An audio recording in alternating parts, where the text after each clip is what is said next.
అందరికీ నమస్కారం. Welcome to Myra media.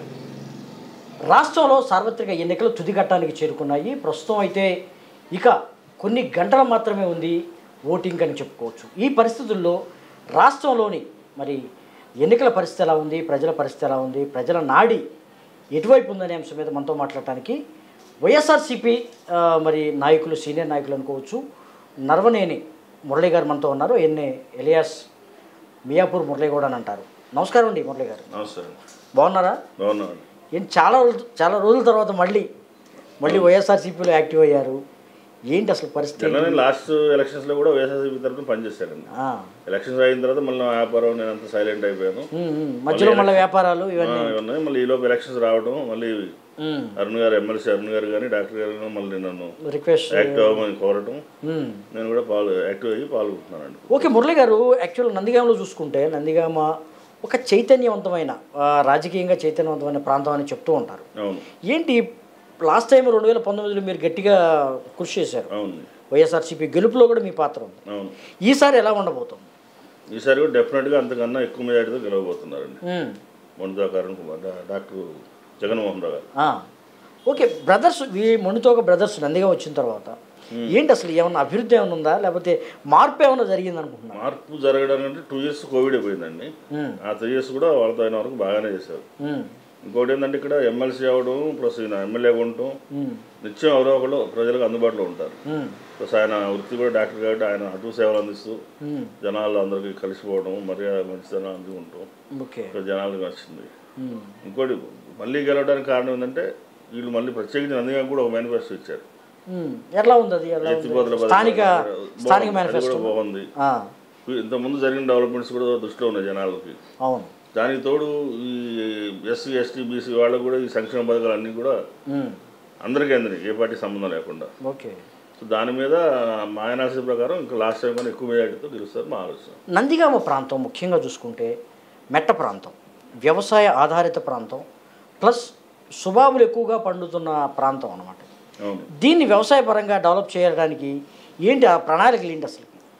ఏడాది ఎత్తు పథకం ఇవన్నీ అనాసాగరం దగ్గర ఒకటి స్కీమ్స్ ఇవన్నీ రీఓపెన్ చేసి చేపిస్తామని ఉన్నారు. మళ్ళీ పునర్నిర్మాణం చేస్తా ఉన్నారు. వాడు 80% ఈసారి గెలిచిన తర్వాత వాటి మీద స్పెండ్ చేస్తా ఉన్నారు వాళ్ళ కమిట్మెంట్. అలాగే టౌన్లో కానీ రోడ్స్ కానీ డ్రైనేజెస్ కానీ ఎవ్రీథింగ్ మేము చక్కదిద్దాము. అందులో భాగంగానే సీఎం రోడ్ కానీ, గాంధీ సెంటర్ కానీ, చంద్రబాబు రోడ్ కానీ, రావణపేట రోడ్ కానీ విస్తరణ చేశారు.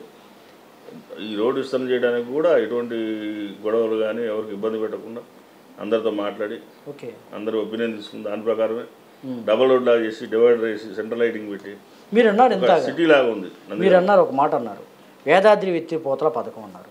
ఇది దేవినేని వెంకటరమణ ఎమ్మెల్యే ఉన్నప్పుడు అవును ఆయన చాలా బృహత్తరంగా ప్రణాళిక ఆలోచించి తీసుకొచ్చిన పథకం అది. అవునండి. దాన్ని మధ్యలో మరి అంత నెగ్లెక్ట్గా మరి అంత నిరాదరణ గురిందని కూడా చెప్తున్నారు. ఎందుకు ఇలా జరిగింది అనుకుంటున్నారు? అప్పుడు పరిస్థితులు బట్టి ఆయన రమణ గారు పోయిన తర్వాత ఉమాగారు తర్వాత ప్రభాకర్ ఇలా ఉన్నారు. కొంతకాలం బాగానే ఉందండి. తర్వాత మెయింటెనెన్స్ ప్రాబ్లం ఎవరు పట్టించుకోకపోవడం జరిగింది. వీళ్ళు కూడా తీసుకొచ్చాము. వీళ్ళు కూడా లాస్ట్ టైం కూడా చేపిస్తామని చెప్పి కమిటీ అయ్యారు. కొంత దానికి ప్రాసెస్ చేస్తున్నారు, కావాలి టైం సరిపోలేదు. ఓకే, ఇప్పుడు అవగానే అదే పని చేస్తామని చెప్తున్నారు. నందిగామ, నవనందిగామ అంటూ ఒక కొత్త పేరు తీసుకొచ్చారు. ఒక నవనందిగామ అంటూ కూడా ఇప్పుడు పిలుస్తారు. అలా కనిపిస్తుంది కదా మీకు కూడా? లాస్ట్ 5 years కన్నా కొంచెం డిఫరెంట్ నందిగా కనిపిస్తుంది రోడ్స్ కానీ. ఏంటి మియాపురం మురళి గారికి నందిగామలో కనిపించిన నవనందిగామ ఏంటి?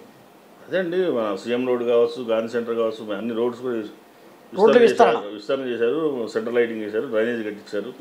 ప్రతి దగ్గర సిమెంట్ రోడ్స్ అన్నీ ఉన్నాయి. డెవలప్మెంట్లో భాగంగా అన్నీ వచ్చినాయి. అలాగే 100 పడగల హాస్పిటల్ శంకుస్థాపన చేశారు. కేంద్రీయ విశ్వవిద్యాలయం ఉంది, రెవెన్యూ ఆఫీస్ వచ్చింది, ఆర్డీఓ ఆఫీస్ వచ్చింది, ట్రాఫిక్ స్టేషన్ ఉంది. అంతా ఎక్కడెక్కడ ఎక్స్టెన్షన్ చేసుకుంటూనే పోతున్నారు. కానీ ఇప్పటికి కూడా ఏది ఎలక్షన్ టైం వరకు కూడా నవనందిగామ కొనసాగుతూనే ఉంది. రోడ్లు విస్తరణ ఇప్పుడు కూడా లైటింగ్ కానీ లేకపోతే విస్తరణ కానీ కొనసాగుతున్న పరిస్థితి. అంటే 4 సంవత్సరాలు ఏం చేశారు, ఇప్పుడు చేయడానికి గల కారణాలు అంటే ఇప్పుడు కోవిడ్ వచ్చి 2.5 years వేస్ట్ అయింది కదండి. ఇంకా ఉన్నది 2.5 years 1 by 1 చేసుకుంటూనే వస్తున్నారు కదండి. ఇప్పుడు నిధులు ఉన్నా లేకపోయినా వాళ్ళు ఎమ్మెల్సీ కావచ్చు, ఎమ్మెల్యే కావచ్చు, వాళ్ళ స్థాయికి మించి పని తీసుకురావడం చేయటం ఏదో డెవలప్మెంట్ కార్యక్రమం ఉన్నా తప్ప ఖాళీగా ఏం లేరు. ఎప్పుడు కూడా అందుబాటులో ఉంటారు. మార్నింగ్ 6 to night 10 వరకు కూడా ఇది ఎవరో ఒకళ్ళు ఉంటారు ఇద్దరు ఓకే కంపల్సరీ. ఎవరిని అడగా డైరెక్ట్గా వెళ్ళిపోవచ్చు, డైరెక్ట్ ఏ పనున్నా వాళ్ళు చేయించుకోవచ్చు. మధ్యలో మీడియేటర్లు మిడిల్ మెన్ నాయకులు ఏం అవసరం లేదు. ఓకే బాగుంది. సో ఇది అందరికి కూడా కన్వీనియంట్. మీరు 2019లో కూడా వైఎస్ఆర్సీపీ విజయంలో మీరు కీలక పాత్ర పోషించారు. అవును. ఇప్పుడు మళ్ళీ క్షేత్రస్థాయిలోకి వెళ్తున్నారు, ఎన్నికల ప్రచారానికి వెళ్తున్నారు. ఈ టైంలో ప్రజలు మీకు చెప్తుంది ఏంటి, స్పందన ఎలా ఉంది? చాలా బాగుందండి. ఎందుకంటే ఈ బ్రదర్స్ చేసే పనులు కూడా మనం చెప్పడానికి కానీ, మనం ఏదైనా హామీ ఇవ్వడానికి కానీ మనకి వీళ్ళు చేస్తారన్న భరోసా కూడా ఉంది. భరోసా వచ్చింది. ఇంతకుముందు చేసి ఉన్నారు కదా, వీళ్ళు చేసి కూడా చూపించారు. సో మరి మనం ఏదైనా కమిట్మెంట్ ఇచ్చినా వాళ్ళని అడిగి ఆ కమిట్మెంట్ ఫుల్ఫిల్ చేస్తారని నమ్మకం మనకు ఉంది. అంటే 2019లో మీరు వెళ్ళారు, అంటే ఎన్నికల ప్రచారానికి వెళ్ళారు, ప్రజల దగ్గరికి వెళ్ళారు. అప్పుడు ఏమని అడిగారు, అంటే ఎట్లా మద్దతు ఇవ్వమని అడిగారు? ఇప్పుడు ఎట్లా, ఇప్పుడు కొంత చేసి ఉన్నారని చెప్తున్నారు. అప్పుడు సులభంగా ఉందా, ఇప్పుడు సులభంగా ఉందా? ఇప్పుడు సులభంగా ఉందండి. అప్పటికన్నా అప్పుడు కొత్త ఆయన ఒకసారి ఓడిపోయి ఉన్నారు కాబట్టి ఒకసారి చూడండి అని చూడండి వెళ్ళారు. ఇప్పుడు చూశారు ఆల్రెడీ ఏం చేశారు, ఏం చేయలేదు, ఇంతకుముందు ఎమ్మెల్యేలు కానీ ఏం చేశారు, ఇప్పుడు వీళ్ళు ఏం చేస్తున్నారు ఒక అవగాహన ఉంది ప్రజల్లో. ఇప్పుడు వెనక మాట అన్ని కులాల వాళ్ళు కూడా అందుబాటులో ఉంటున్నారు. మేము ఎవరిని అడగాల్సిన పని లేదు, డైరెక్ట్గా వెళ్ళొచ్చు డాక్టర్ గారి దగ్గరకు, ఎంఎస్సీ దగ్గరకు. ఇంకా మిడిల్ మ్యాన్తో మన పని లేదనే ఒక ఒపీనియన్ జనాల్లో బాగుంది లోకల్లో. ఓకే. అది ఇప్పుడు నందిగామ, ఫర్ ఎగ్జాంపుల్ నందిగామ తీసుకుందాం. నందిగామ మటుకు ఇప్పుడు మురళీ గారు అంటే గెలిపించారు, తన వ్యాపారం తన చేసుకున్నాడు, మళ్ళీ ఇప్పుడు వచ్చారు. మళ్ళీ ఇప్పుడు వస్తే అంటే దీర్ఘకాలికంగా రాజకీయాల్లో ఉండొచ్చా మురళీ గారు? మీరు ఉండొచ్చు అండి, ఉంటారు, కంటిన్యూ ఉంటారా? ఉంటారు. ఏంటి ప్రజలకు మీరు ఇచ్చే హామీలు ఏంటి, భరోసా ఏంటి? ఇప్పుడు అంటే మామూలుగా మేనిఫెస్టోలు ఉంటాయి, మేనిఫెస్టోలు స్థానిక మేనిఫెస్టోలు ఉండొచ్చు, లేకపోతే స్టేట్ మేనిఫెస్టోలు ఉండొచ్చు. కానీ మురళీ గారు ఇక్కడ ఉండటం వల్ల అంటే ప్రజలు ఒక నమ్మకం ఉంటుంది, మురళీ గారు ఉన్నారు కాబట్టి మాకేదో సాయం చేస్తారనేది. అది ఎలా ఉంది పరిస్థితి ప్రజల్లో? ఇప్పుడు నాతో వీలైనంత వరకు నా శక్తి సామర్థ్యాల నుంచి నేను చేయగలను కొంతవరకు. నాతో అవ్వలేదు అంటే ఎమ్మెల్యే గారు ఉన్నారు, వాళ్ళ దగ్గర పెట్టాను, నేను చేయగల కెపాసిటీ నాకు ఉంది. జనాలు కూడా నా మీద నమ్మకం ఉంది. ఓకే. ఇప్పుడు మనం మామూలుగా చూసుకుంటే 23 సీట్ల నుంచి తెలుగుదేశం పార్టీ గట్టి పోటీ స్థాయికి చేరుకుంది. వీళ్ళేమో సంక్షేమ పథకాలు వైఎస్ఆర్సీపీ పెద్ద ఎత్తున దాదాపు 2.7 కోట్ల రూపాయలు డీబీటీ ద్వారా వేశారంటున్నారు సంక్షేమ పథకం. అయినప్పటికి కూడా తెలుగుదేశం గట్టి పోటీలో ఉంది. ఎలా ఉండబోతుంది అనుకుంటున్నారు ఈ ఎన్నికలు? జనరల్గా 1, 2, 3 పార్టీలు కలిసినాయండి. కలిసి కాబట్టి గట్టి పోటీలో ఉంది. పోటీలో మీరు అని చెప్తున్నారు, ఉందా లేదా అన్నది రేపు ఎలక్షన్ అయిన తర్వాత రిజల్ట్ వస్తే అంటే లేదంటారా మీరు? అంత మీరు చెప్పేంత గట్టిగా ఏం లేదు. గట్టిగా లేదు. ముగ్గురు కలిసారు ఒక వ్యక్తి, కొంచెం అలా స్ట్రాంగ్ అనిపిస్తుంది. కానీ ఓటీ కాడికి వచ్చారో చూడాలి కదా, రిజల్ట్ వచ్చేదాకా వెయిట్ చేయాలి. కానీ 2019లో మీకు వచ్చిన ఆ పార్టీలకు వచ్చిన సరళను చూస్తే చాలా స్ట్రాంగ్గా ఉన్నట్టు. ఇప్పుడు జనసేనకి దాదాపు 20,000 అక్కడక్కడ పైచిలకు ఓట్లు వచ్చినాయి. తర్వాత టీడీపీకి 50,000 ఓట్లు వచ్చినాయి. కానీ గెలిచిన వైఎస్ఆర్సీపీ 60,000 లోపలే వచ్చింది లాస్ట్ టైం. అంటే వాళ్ళు ఆ మెజార్టీ అంటే 2 పార్టీలు గెలవడం వల్ల మేము గెలుస్తామని కూటమి సభ్యులు అనుకుంటున్నారు. ఉన్నా కానీ ఇప్పుడు ఆ కూటమిలో ఉన్న జనసేన కార్యకర్తలు అందరూ కూడా వాళ్ళకి వేస్తారనేది లేదండి. కన్ఫామ్ వాళ్ళకి వేస్తారనే లేదు. అక్కడ ఓటింగ్ కాడికి వచ్చారు, ఎక్కడ మారిపోతాం వాళ్ళు. కానీ మురళి గారు మీకు కూడా తెలుసు ఈ విషయం. ఇక్కడ సామాజికంగా కమ్మవారు చాలా స్ట్రాంగ్గా ఉంటారు, వాళ్ళు కీలక పాత్ర పోషిస్తారు ఎన్నికల్లో. అంటే వీరు ఎటువైపు ఉంటే అటువైపు గెలుస్తుందని కూడా చెప్తూ ఉంటారు పార్టీ. చెప్తుంటారు. కమ్మ సమాజంలో 2 వైపులో ఉంటుంది, ఒకవైపు ఏమీ ఉండదు. అలానే ఒకవేళ తక్కువ ఉన్నా ఎక్కువ ఉన్నా మిగిలిన నాయకత్వాలు వేరే క్యాస్ట్లో కవర్ అవుతూ ఉండదు. కానీ ఈసారి జరగబోయే ఎన్నికల్లో గట్టిగా కమ్మ సమాజ వర్గం ఒకవైపు ఉంది, గట్టిగా టీడీపీ విజయం కోసం కృషి చేస్తున్నారు ఒక మాట కూడా వినిపిస్తుంది. అదైతే వాస్తవమే. ఒక సైడ్ ఉంది లేదా గెలిపించాలి టీడీపీ అనేది ఉన్నదో అయితే వాస్తవమే. కానీ మాకు అక్కడ కమ్మ సమాజం తగ్గిన ప్రియారిటీ మిగిలిన వర్గాల నుంచి ఉంది పార్టీ. సో దాని నుంచి భయపడేది పని లేదు. అంటే ఎలా ఉంది ఇప్పుడు మీరు వాళ్ళతో మాట్లాడుతుంటారు, టీడీపీ వాళ్ళతో కూడా మీకు స్నేహ సంబంధాలు ఉంటాయి, స్నేహితులు ఉంటారు. ఏం చెప్తున్నారు అసలు, ఎట్లా ఉందో వాళ్ళ సరళ ఎలా ఉంది, మీ ఎనాలిసిస్ ఎలా ఉంది?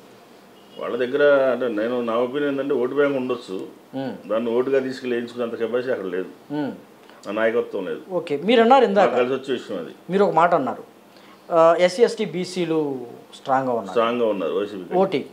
అంటే ఇన్ని సంక్షేమ పథకాలు ఇచ్చినా కానీ అంటే ఓటు వేసే పరిస్థితి ఉందా వైఎస్ఆర్సీపీ? కంపల్సరీ వేస్తారండి, ఒక నమ్మకం ఉంది.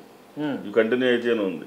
చంద్రబాబు గారు ఇచ్చిన ఎవరితో అవో ఏమొస్తుందో ఏమో తెలియదు, కన్ఫ్యూజన్లో ఉంటారు. ఆల్రెడీ 2014లో ఇచ్చారు కదా, ఎప్పుడు లాస్ట్లో ఇచ్చాడు ఉద్యోగ వృత్తి అని, అన్నా కానీ నేను లాస్ట్లో పెట్టాడు. అలా అని చెప్పి డ్వాక్రా రుణమాఫీ అన్నాడు, రైతు రుణమాఫీ అన్నాడు, అన్ని సగంతో ఆపేశారు. సో ఇప్పుడు అమలు కాని హామీలు ఇచ్చాడు. ఇప్పుడు జగన్ గారు ఉన్నట్టు 1,20,000 కోట్ల సమేత బడ్జెట్, 1,60,000 కోట్లు జల్లి పెట్టాడు. ఈ 1,20,000 అవదని చెప్పి మొన్నదాకా అరిశారు. ఈ సచివాలయాలు వద్దు, అయ్యొద్దు ఇవ్వద్దు అన్నారు. ఇప్పుడు వాళ్ళకి అది కంటిన్యూ చేస్తాం, డబుల్ శాలరీ ఇస్తాం, ఎడగొచ్చారు. మార్పులు ఆటోమేటిక్ వాళ్ళే మారుస్తున్నారు. కానీ మురళి గారు, ఓటర్లు కానీ ప్రజలు కానీ ఎలా ఉంటారంటే, అంటే ఎవరు ఎక్కువగా మనకి హామీలు ఇస్తారో లేకపోతే ఎవరు ఎక్కువగా పథకాలు ఇచ్చే వాళ్ళు ఉంటారో చూసుకొని వాళ్ళు ఓట్లు వేసే పరిస్థితి. కానీ ఇక్కడ టీడీపీ చెప్తుంది చాలా పెద్ద ఎత్తున మంచి ఆఫర్లు పెట్టింది. ఎన్ని ఆఫర్లు పెట్టినా ఇప్పుడు జగన్ గారు నవరత్నాలను పెట్టాడు, మేనిఫెస్టో పెట్టాడు, బైబిల్ ఖురాన్ ఆర్థ సమానం అన్నాడు. ప్రతి హామీ కూడా నెరవేర్చుకుంటూ వచ్చాడు, ఇక్కడ ఏది మిస్ అయ్యేలా. అలా అని చెప్పి మళ్ళీ నెక్స్ట్ ఇప్పుడు ఎలక్షన్ వచ్చింది కాబట్టి మనం గెలవాలని తాపత్రంతో దాన్ని డబల్ చేయడం కానీ ఇంకో 4 గెలవడం కానీ అలాంటివి చేయాల. హిస్టరీ చేయడం చాలా కష్టపడి చేశాను మాట ప్రకారం. ఇది తప్పకుండా మళ్ళీ ఇలా చేస్తానని చెప్పాడు ఆయన. అంటే ఆయన గెలవాల్సిందే నేను అనే ఉద్దేశంతో చంద్రబాబు ఇచ్చిన ఆయనకు వస్తుంది. మళ్ళీ ఒకసారి తప్పితే వస్తుందో రాదు అన్నట్టుగా ఏది పడితే అని చెప్పాడు. వచ్చిన తర్వాత ఏముండవు. ఓకే, ఇప్పుడు దాకా వెనకబడి ఉంది రాష్ట్రం, డబ్బులు లేవు. మన డబ్బు సంపాదించాలంటే 2 సంవత్సరాలు పెట్టింది, కనీసం ఒక 2 years పెట్టింది మనకి సోర్స్. ఈ 2 years మరి ఈ అప్పు అవుతుంది కదా. ఇప్పుడు ఈ అప్పు తెచ్చడానికి సరిపోదు, ఈ 2 సంవత్సరాలు ఎప్పుడు ఇస్తారు, ఇవన్నీ ఎక్కడ తెచ్చిస్తారండి? ఓకే, ప్రధానంగా మనం విజయవాడ పార్లమెంటుకు సంబంధించి పార్లమెంట్లో సాక్షాత్తు ఒకే కుటుంబం నుంచి సొంత అన్నదమ్ములు పోటీ చేయబోతున్నారు, కేశినేని నాని, కేశినేని చిన్ని. ఏంటి వీళ్ళ పరిస్థితి? కేశినేని చిన్ని అనే అతను వ్యాపారస్తుడండి. ఇతను నానిగారు ఉన్నాడు, అతను వ్యాపారం వదిలేసుకుని పార్టీ కోసం ప్రజల కోసం పనిచేసిన మనిషి. రాజకీయంగా మారిపోయాడు, రాజకీయవేత్తగా మారి ఉన్న వ్యాపారాలను కూడా వదిలేసుకుని ప్రజాసేవకు అంకితమై ఉన్నాడు. అలాగే మన పార్లమెంట్లో 553 మంది ఎంపీలు ఉన్నారు. ఆ ఎంపీల్లో కూడా ఎవరు ధ్యానం నిధులు మన పార్లమెంట్ తీసుకొచ్చాడు, మన నియోజకవర్గ ఎంపీ విజయవాడ పార్లమెంట్ తీసుకొచ్చాడు. అలాగే ఇప్పుడు టాటా ట్రస్ట్ అన్నారు, తర్వాత విజయవాడ ఫ్లైఓవర్స్ కానీ, నందిగామ ఫ్లైఓవర్స్ కానీ, రోడ్స్ కానీ, అలాగే బెంచ్ సర్కిల్ కానీ, నెక్స్ట్ వాటర్ ట్యాంకర్లని, టాటా ట్రస్ట్ ద్వారా అప్పుడు హెల్త్ ఇన్సూరెన్స్ అని కానీ ఎప్పుడు ఆయన ప్రజలకు అందుబాటులో ఉన్నాడు. ఓకే, ఒక రకంగా తక్కువ అంటే నందిగామ తక్కువ చేశాడు అభివృద్ధి, ఎందుకంటే తక్కువ వచ్చాడు. ఎందుకంటే అప్పుడున్న మా మినిస్టర్ ఉమా కావచ్చు, ఉన్న ఎమ్మెల్యే కావచ్చు, ఆయన సహకరించకపోవడం వల్ల ఆయన నందిగామ పెద్దగా పెట్టలేదు. కానీ జనాల్లో బాగుంది నందిగామ, కానీ చుట్టుపక్కల అన్ని కాన్స్టిట్యూన్సీలు కూడా ఆయనకి బాగుంది. కానీ 2 సార్లు ఎంపీగా గెలిచారు, 3వసారి హ్యాట్రిక్ కూడా. అంటే టీడీపీలో నిల్చున్న గెలిచేవాళ్ళ కంపల్సరీ అండి, టీడీపీలో ఉన్నా గెలుస్తున్నాడు, ఎక్కడైనా ఏ పార్టీ గెలుస్తున్నాడు. అంటే ఏంటి వ్యక్తిగత ఇమేజ్ ఉంది ఆయనకి? చాలా ఉందండి, చాలా క్రాస్ ఓటింగ్ జరిగింది, 100% ఆయన గెలుస్తాడు. ఇప్పుడు ఫర్ ఎగ్జాంపుల్ 7 నియోజకవర్గాలు ఉన్నాయి. అవునండి, యువతల కేసీఆర్ నాని ఉన్నారు. అవునండి, ఏంటి అసలు ఈ 7లో ఎన్ని గెలుస్తుంది అనుకుంటున్నారు? నాని గెలిస్తే ఎన్ని రావచ్చు అనుకుంటున్నారు? నాని గారు లాస్ట్ టైం గెలిచినప్పుడు కూడా 6 ఓడిపోతే ఒక్కదాని గెలిచాడు, ఆయన మెజారిటీ ఆయనకు వచ్చిందండి. ఈ 7 మీద అయితే నాకు దాన్ని గెలిస్తే ఇది అనేది లేదు. నాన్నగారు అయితే 100% గెలుస్తున్నాడు, నాన్నగారు గెలుస్తారు ఎంపీగా. ఎన్ని స్థానాలు రావచ్చు మీకు? మాకు 7లో కనీసం నా లెక్క అయితే ఒక 3 అన్న వస్తాయండి.